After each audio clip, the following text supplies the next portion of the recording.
Ayan mga kababayan, nagdagdag na ng additional force ng mga kapulisan dito sa Forbes Park, dito sa may gate, dito sa bahay ni Martin Romualdez.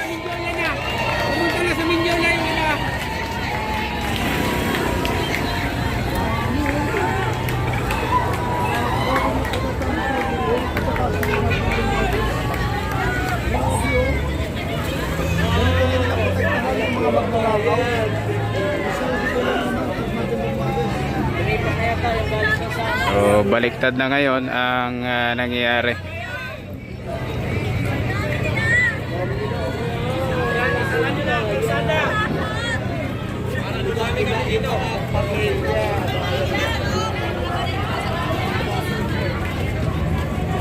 Dami nilang tulukin.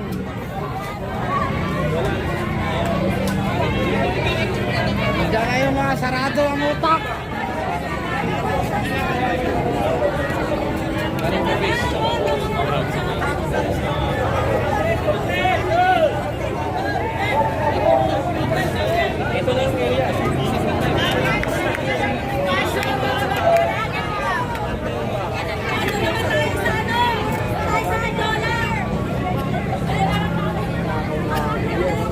Martin. Malakas pa yan. Proud sila sa mga kawanan. Etsa tayo.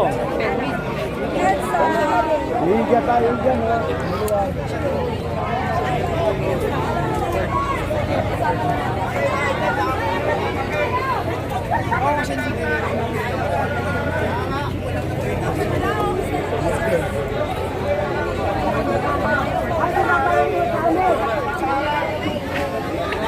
Ay, mag-aaral? Naalam pa niyo mag-aaral? Wala ng kurso. Kahit niyo, loko-loko. Live ka? Record lang. Grabe kayo. Alam namin, nangungusensya rin kayo sa araw na ito. Simula pa noong 21 ng September. Nangungusensya kayo sa nangyayari. Wala, dumadami na. Pwede lang. Kami pumunta rito, nagpapaliwanag. Nasaan yung lugar? Yung kayo, hindi tayo nagkalaban. Nasaan na yan ang mga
Kasama kami. pagod na pagod.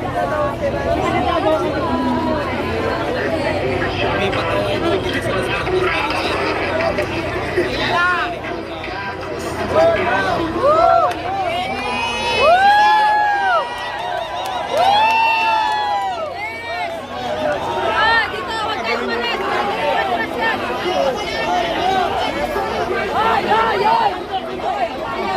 Guys, dito. Kanina pa ako Paalis pa lang dito, natalawin ito. naka-live kanina, kaya hindi ko masagot-sagot. Naglo-loading. Hindi na tayo nagpapalala.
Kung may project sa DPWH siya ang bila, pero manikip parang gawin lang sa Carolina. Control para bayan ay ligtas, pero ang control niya kikang na pangarap. Kamalita parang siyambak ng basura, pero naman kahit milyon-milyon sobra. Mas magagawang go, pero huwag ka magtakas, ang baho nito galing yung pagkuranggan. Sabi ko wapay, pagpawag ko na may kat. Sabi ko kaya inugat na sa taong bayan. Sunwest Company, binas na kontrata, pero kung nawasap sa start ang resulta. Kung baha ang problema, dapat malutas, pero baka sa bulsa niya ang tunay na lunas. Nasa abroad ang ngayon, pagka nagtatago, pero dala-dala din yung piso ng Pilipino. Lahat ng projects parang horror movies, ready ang director. Production story, basura, kamera, halita ng pera, basura, kamera, kaya ng kawawa, basura, sa likod wire.